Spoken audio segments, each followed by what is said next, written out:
Hello दोस्तों, स्वागत है आपका हमारे यूट्यूब चैनल में। और ये हमारा प्रीवियस ईयर क्वेश्चंस है। बीपीएससी द्वारा जो एग्ज़ाम ली गई है बिहार टीचर प्राइमरी के लिए, उसके लिए हम लोग ये सीरीज़ चला रहे हैं। और ये मेरा है सेट नंबर 10 है। और इससे पहले हमने 9 तक कर रखा है, उसको भी देखिए और आगे भी देखिए। और एग्ज़ाम से पहले अपना इसको एक बार ज़रूर देखिएगा। जिन्होंने रिवीजन कर रखा है वो भी देख सकते हैं, और जिन्होंने नहीं किया उनके लिए तो बहुत ही उपयोगी है, क्योंकि इससे पाँच से 7 क्वेश्चन रिपीट होना तय है, इसमें कोई डाउट नहीं है।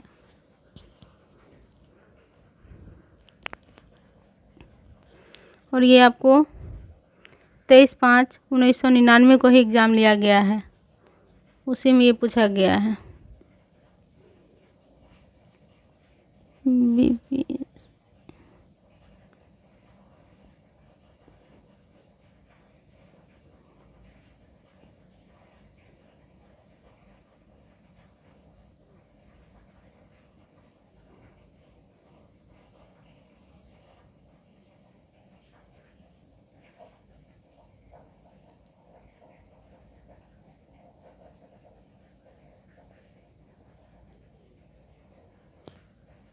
आइए क्वेश्चंस करते हैं अब हम।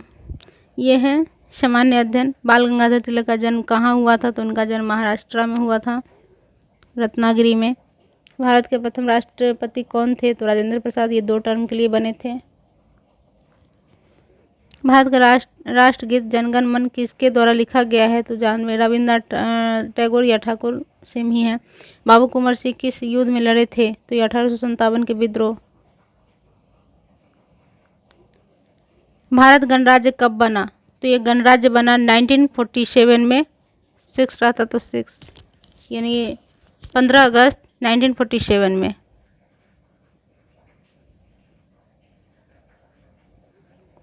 सारनाथ किनके लिए पुण्य स्थान है? तो ये बौद्धों के लिए है। गंगा नदी कहाँ नहीं बहती है? तो उड़ीसा में नहीं बहती है।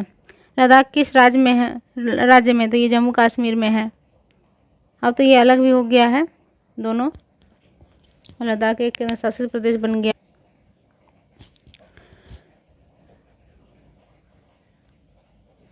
सोना किस राज्य में मिलता है? तो इसका तो उत्तर हो जाएगा कर्नाटका। बट अभी हाल फिलहाल में बिहार में भी बहुत सारा सोना का ये पता चला है, जमुई में। जो कह रहा है देश का कम से कम 40 से 60% ज़्यादा मतलब सोना वहाँ से प्राप्त होगा, लेकिन ऐसे कर्नाटक में ही है, अभी वहाँ खोदा नहीं गया है, इसीलिए आंसर यही लगाइएगा। गांधी जी ने किसको नेतृत्व दिया था? तो ये इनमें से सभी। चंपारण सत्याग्रह, असहयोग आंदोलन, भारत छोड़ो आंदोलन, इनमें से सभी। चंपारण सत्याग्रह 1917, असहयोग आंदोलन 1920, भारत छोड़ो 1942। और इन सभी में गांधी जी का सहयोग रहा है, नेतृत्व रहा। क्वेश्चन नंबर 11 है, भारतवर्ष में कितने राज्य है? तो अभी वर्तमान में तो 28 है और 8 है केंद्र शासित प्रदेश। अशोक की राजधानी कहाँ थी? तो ये पाटलिपुत्रा। अरुणाचल प्रदेश कहाँ है? तो ये भारत के उत्तर पूर्व में है, भारत के उत्तर पूर्व में। गौतम बुद्ध का जन्म कहाँ हुआ? तो कपिलवस्तु लुम्बिनी में है। कोयला तथा लोहा कहाँ मिलता है? तो ये वर्तमान परिप्रेक्ष्य में झारखंड, उड़ीसा, छत्तीसगढ़ रहेगा, तो वो लगाइएगा। तो ये झारखंड मैंने लिखा है यहाँ पे। भारत पाकिस्तान युद्ध कब घटित हुआ था? तो इनमें से सभी 1948 में भी हुआ था, 1965 में, 1971 में, इनमें से सभी वर्षों में हुआ है। शेख हसीना क्या करती हैं? तो ये तो है आपको एक राष्ट्र पर शासन करती है, ये बांग्लादेश में। पोखरण किस लिए विख्यात है? तो आपको है वहाँ अणु विस्फोटक पोखरण में, परमाणु के लिए है। और वहाँ 2 बार हुआ है, 1974 में, 1998 में। कॉफ़ी अनान कौन है? तो ये भी करेंट है, नहीं करना है। कौन राज्य मधुबनी कला के लिए विख्यात है? तो ये तो बिहार में ही अपना। तमिल समस्या किस देश में है? तो श्रीलंका में है। तमिल समझ के भारत मत मार दीजिएगा। हिटलर किस देश के थे? तो ये जर्मनी के। दक्षिणी ध्रुव क्या है? तो एक महादेश है। कालिदास ने क्या लिखा है? तो इन्होंने लिखा है अभिज्ञान शाकुंतलम, कुमार संभव, उनकी टोटल 7 बुकाई, ऋतुसंहारम, इस तरह के टोटल 7 है। ये कोणार्क मंदिर कहाँ है? तो ये उड़ीसा में है और ये सूर्य मंदिर से संबंधित है। सीवी रमन कौन है? तो ये विख्यात वैज्ञानिक है। रामचरितमानस किसने लिखा है? तो तुलसीदास जी ने लिखा है। राजगीर कहाँ है? तो ये बिहार में है। इस सेट में थोड़ा क्वेश्चन ज़्यादा इजी है, क्योंकि इतना इजी तो बिहार वाले एग्जाम में नहीं रहेगा, लेकिन फिर भी कुछ कुछ टर्म है जो कुछ क्वेश्चन तो मिल ही जाएंगे। ज्ञानपीठ पुरस्कार किस लिए दिया जाता है? तो साहित्य के लिए। भारत क्या है? तो एक गणराज्य, एक संघराज्य, एक धर्मनिरपेक्ष राज्य। तो इनमें से सभी, तो ये सभी है। अब देखिए, अमर्त्य सेन को किस लिए नोबेल पुरस्कार? तो इनको अर्थशास्त्र के लिए। तो है कुछ कुछ क्वेश्चन जो आप उसको देख सकते हैं। सब क्वेश्चन तो इजी नहीं है, इजी टू मॉडरेट है। जमशेदजी टाटा ने क्या किया है? तो उन्होंने भारतीय उद्योग को प्रोत्साहित किया है। हज करने के लिए मुस्लिम कहाँ जाते हैं? तो वो लोग जाते हैं मक्का में। ओडिसी क्या है? तो ओडिसी एक नृत्य है, उड़ीसा का एक नृत्य कला है। संथाल लोग कहाँ रहते हैं? तो ये झारखंड में रहते हैं। पहले बिहार था, जबकि बिहार तो अब तो नहीं है, झारखंड अलग हो चुका है, तो सारे जनजाति जो सब झारखंड में चले गए हैं। विश्वनाथ आनंद क्या थे? तो ये है शतरंज खिलाड़ी। 36 का एक हमने बताया सही है, शतरंज है। पंडित रविशंकर कौन है? तो ये क्या है? तो एक विख्यात शिक्षक, गायक। तो ये गायक है। एक विख्यात सितार वादक है। तो वही गायक हुआ, सितार वादक। सितार वादक है। कहाँ गया इसका? 4 ऑप्शन सही होगा। बिरसा मुंडा कौन थे? तो एक साम्यवादी नेता, एक जनजातीय विद्रोह, एक हॉकी खिलाड़ी। इनमें से कोई नहीं। तो एक जनजातीय विद्रोह तो नहीं, बिरसा मुंडा एक विद्रोही जनजातीय विद्रोह का नेतृत्व करता है। तो ऑप्शन वैसे तो गलत दिया हुआ है, लेकिन इसको 2 ही में हम लोग लगाएंगे। सही ऑप्शन से एक जनजातीय विद्रोही, तो ये तो सही ही है। मुझे लगा विद्रोह बोल रहा है। भारत ने क्रिकेट विश्व कप जीता है 1983 में। अर्जुन पुरस्कार किस लिए दिया जाता है? तो ये आपको खेलकूद, साहित्य, समाज कार्य। तो ये खेलकूद के लिए। पंचवर्षीय योजना का किससे संबंधित है? तो भारतीय अर्थव्यवस्था से। तो ये सही है, लेकिन अब तो वर्तमान में इसका अस्तित्व तो खत्म हो गया है। मलयालम भाषा ज़्यादातर कहाँ बोली जाती है? तो ये केरला में। ये संतोष ट्रॉफी किस लिए दिए जाते हैं? तो ये आपको क्रिकेट के लिए। कम्युनिस्ट पार्टी कहाँ शासन कर रही है? तो यहाँ इनमें से कोई नहीं होगा। प्रश्नकाल में ये पश्चिम बंगाल में थे, लेकिन अभी तो वहाँ पे है तृणमूल कांग्रेस का जो शासन है पश्चिम बंगाल में, दीदी के नेतृत्व में। हाल ही में 1998 में संयुक्त राज्य अमेरिका ने कहाँ पर बमबारी किया था? तो ये किया था आपको यूगोस्लाविया पर, लेकिन ये भी हम लोग को नहीं देखना है, क्योंकि ये करेंट का है। कुतुब मीनार कहाँ है? तो आपको दिल्ली में है, ये हमको जानना है। सदाम हुसैन कहाँ शासन करते हैं? तो ये हो जाएगा, इसमें से ये होगा 3, इराक। लेकिन वर्तमान में ये भी हम लोग को नहीं जानना है, कि वर्तमान के परिप्रेक्ष्य में जानना है। ये करेंट है उस टाइम का। चंडीगढ़ कहाँ स्थित है? तो ये हरियाणा में है, ये इसका आंसर हो जाएगा। नालंदा क्या था? तो एक मंदिर, एक विश्वविद्यालय। 3 इसका आंसर। नालंदा क्या है? तो ये विश्वविद्यालय है। खालसा किस धर्म से संबंधित है? तो ये आपको है सिख धर्म से। प्रकाश संश्लेषण के दौरान निकलने वाली गैस है ऑक्सीजन। आलू के पौधे में खाया जाने वाला भाग होता है, तो क्या? तना हम लोग खाते हैं इसका, आलू का। दौड़ लगाते समय मनुष्य का रक्तचाप बढ़ जाता है, ये सही होगा। कोशिका का आनुवांशिक पदार्थ होता है प्रोटीन, डीएनए हो जाएगा इसका। तो कुछ कुछ क्वेश्चन है जो हम लोग के काम का है, जैसे करंट तो छोड़ दीजिए, हिस्ट्री का कुछ क्वेश्चन हो गया, फिर या ये क्या बोलते साइंस का। तो ये क्वेश्चन सब हम लोग के लिए उपयोगी है।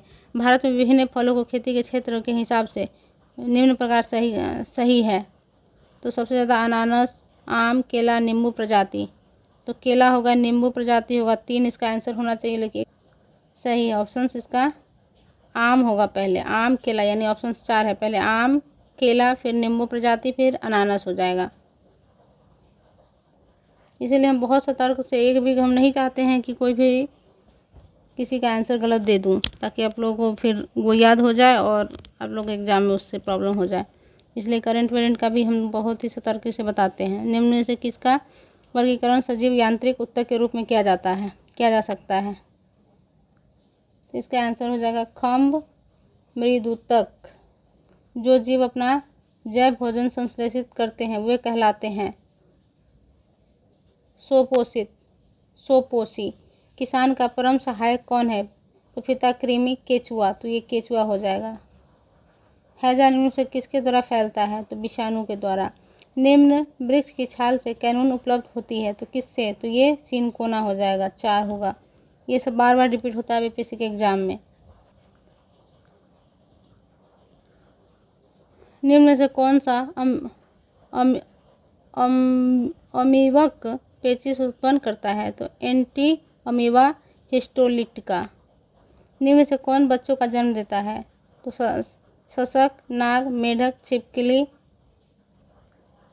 तो ये है सशक, ये बच्चों का जन्म देता है। सबसे ऊंचा सजीव वृक्ष है तो यूकेलिप्टस। ये इसका आंसर हो जाएगा। अब देखिए इंसुलिन स्राव की कमी से निम्न रोग हो जाता है तो ये हो जाता है आपको मधुमेह। इनमें से कौन सा प्राणी अब भारत में लुप्त हो चुका है? तो ये चीता।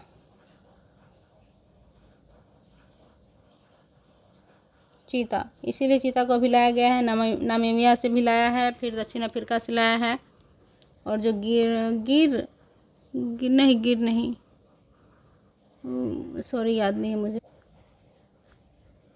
इनमें से किस दिन विश्व पर्यावरण दिवस मनाया जाता है? तो ये 5 जून हो जाएगा आपका। भारत, ये हम लोग को जानना है, बहुत ही महत्वपूर्ण है, रिपीट होगा क्वेश्चंस। भारत में विज्ञान दिवस 28 फरवरी को मनाया जाता है। इन दिन चंद्रशेखर वेंकट रमन का जन्म हुआ था, जन्म दिवस पर मनाया जाता है। मनुष्य की त्वचा सूर्य के प्रकाश में निम्न में से कौन सा विटामिन बनाती है? तो ये डी बनाएगी। एक अणु में 9 इलेक्ट्रॉन, 9 प्रोटॉन व 10 न्यूट्रॉन है तो उसकी द्रव्यमान संख्या कितनी हो जाएगी? तो ये 19 हो जाएगा।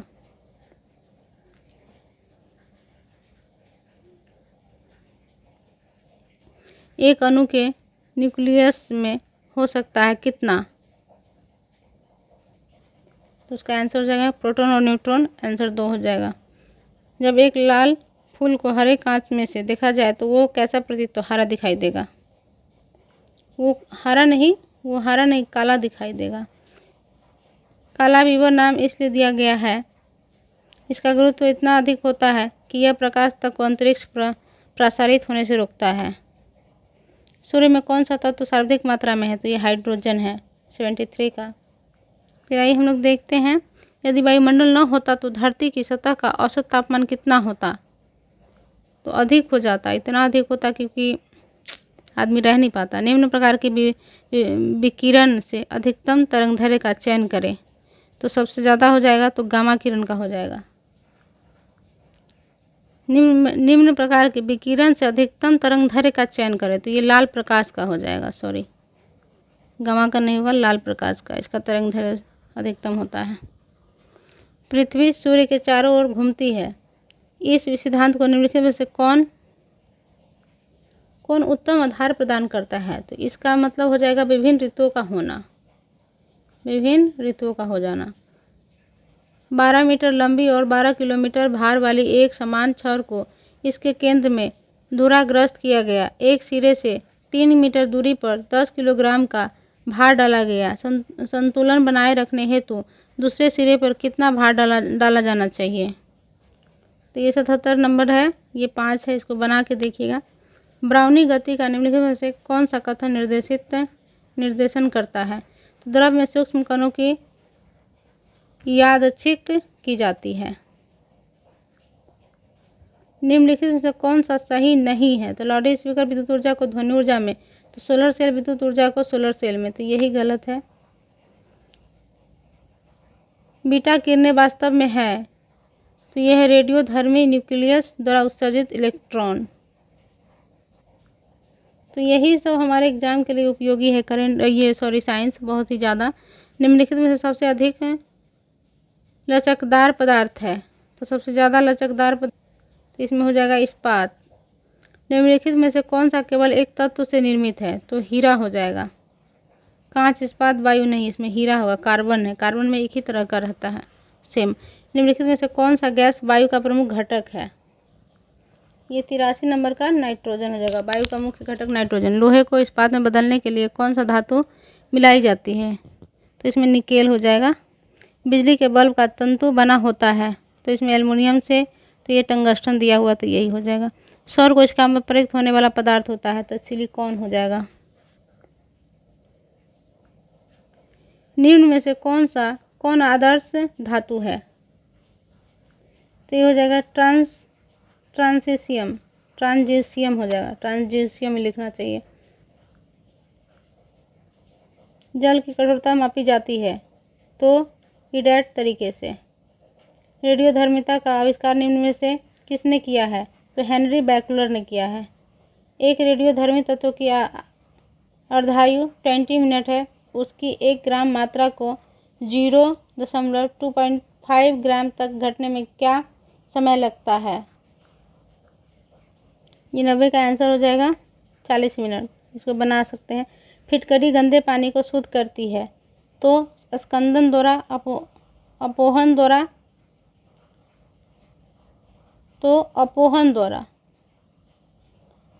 प्रतिरक्षी होती है प्रोटीन, एंजाइम, लिपिड, कार्बोहाइड्रेट। नहीं, तो प्रोटीन ही होगा। अगर इसमें रहता विटामिन तो वो हो सकता था, हो सकता नहीं, होता ही। नवलजीर एक साधारण है,